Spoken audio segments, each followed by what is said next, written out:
In this challenge, your goal is to write a program that uses regular expressions to validate email addresses based on the predefined set of rules below. An email address should be formatted as username at domain. The username part of the email address can contain alphanumeric characters, so lowercase a to z, uppercase A to Z, digits 0 to 9, dots or periods, underscores, and hyphens or dashes. The domain part of the email address can contain alphanumeric characters and digits, as well as periods or dashes, such as xyz.com or abc-xyz.org, but could also be xyz.edu.uk, for example. Your program should use regular expressions and the pattern class to compile the pattern.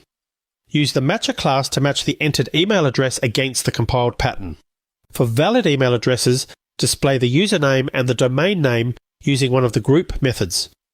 Use the examples shown here, or ones of your own invention, to test your code. These email addresses are included in a text file in the resources section of this video. Try to solve this on your own before you go off and look for internet solutions. See how close you can get to matching all of the valid examples shown on this slide. Okay, so it's time for you to give this a try. When you're ready, come back and we'll walk through my solution together.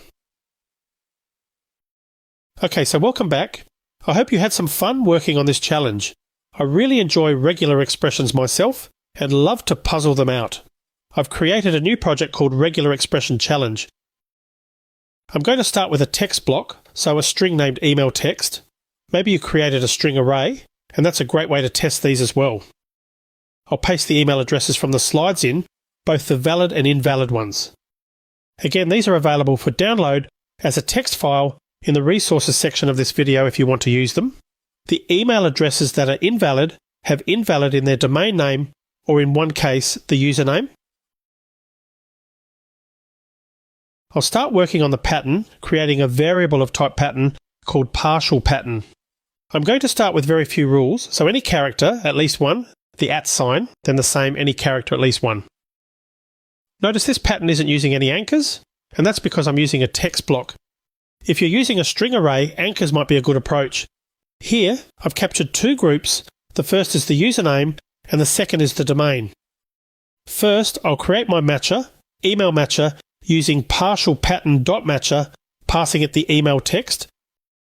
I'll use the result streaming method, and for each I'll print those out for all matches. I'll print the username and domain name. The username is in group 1, the domain name is in group 2. Let's give the code a try out. I'll get a match on every email, so obviously my regular expression needs some work. I'll start with the username. The only valid characters are alphanumeric, a period or dot, a hyphen or dash. I'm going to do this with a character class of my own making, so I'll use square brackets, and I'll use one of the POSIX character classes, and follow that with an underscore, a dot and a dash, and a right square bracket to close the character class. I'll also delete the period left over from my last pattern. Running this now. I've eliminated one of the invalid emails, the one that had Bob ! In the username. An exclamation mark wasn't valid according to our rules.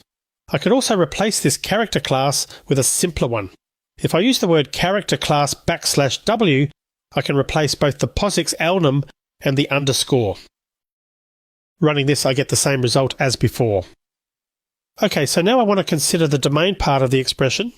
I'll build this out a bit at a time as well. The simplest domain is at least one word character a dot and at least two word characters.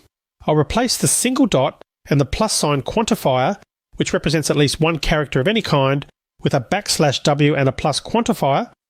I'll follow that with a literal period, and then another \w, and here I'm going to use a quantifier that says it must be at least two characters.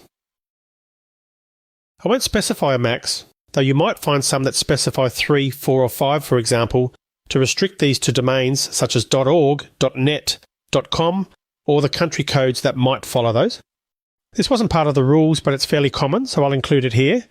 I'll run this now to see what emails have passed our validation. I've restricted the matches to 5 of my 6 valid emails so far, but my domains aren't right. I'm missing part of the domain in some of these cases, which had the country code at the end, which means my regular expression is ending too soon. I'll add another group so I can specify that the word period part of the domain can occur one or more times. as in .co.uk, for example. I will put parentheses around the word character class and the period and add a quantifier, the plus sign. Let's see what that change gives us. I get the same email addresses, but I've matched on the entire email address this time, since I can see the full domain. But there's one missing address, elaine@valid-test.com.au.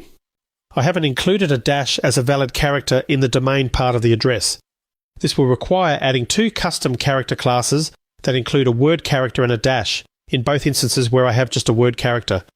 Hopefully you know by now you do this with square brackets. I'll put an opening square bracket before the first \W. I'll add a hyphen after the W and before the plus. I'll follow the hyphen with a closing square bracket. I'll copy this new character class that's in brackets and paste that where I have the other \W. Does this fix things? Let's see. I get my sixth valid email showing now, the one including the .com.au domain extension, and I've used capturing groups to print the username and domain parts of all 6 valid email addresses. Okay, so there were a lot of ways to do this. In fact, let me show you another way to do something similar here. I'll copy the statement where I'm declaring the partial pattern and I'll paste that at the end of the method. I'll change the name of this variable from partial pattern to email pattern. I'm going to use a string array, so I'll turn my text block into an array of strings. I can do this by calling the lines method, which gives me a stream of string, and then call to array. I have to pass this a method reference to create a new string array if I want the array to be typed as strings and not objects. I could have just used split with a regular expression for a new line character, \n or r. Here, I just want you to imagine reading data in from a file, and maybe you want to include a filter of some sort or other processing. Let me use our email pattern on each string. I'll set up an enhanced for loop, looping through my array. I'll create a new matcher each time for my email pattern and the current string. I'm going to use the matches method because each line should only have an email address on it. I'll print whether the email is valid or not. If it's valid, I'll then print the username and domain as I did previously. I will only call those group methods when there was a valid match. If there wasn't a match, I just want to print a new line. Time to test the code. I'll have all the email addresses printed, and whether they were valid or not, then the username and domain printed separately. Okay, so that was another way to use the pattern and matcher classes. The ways to create the regular expression are many and varied, and there's no perfect way. This video ends this section of the course.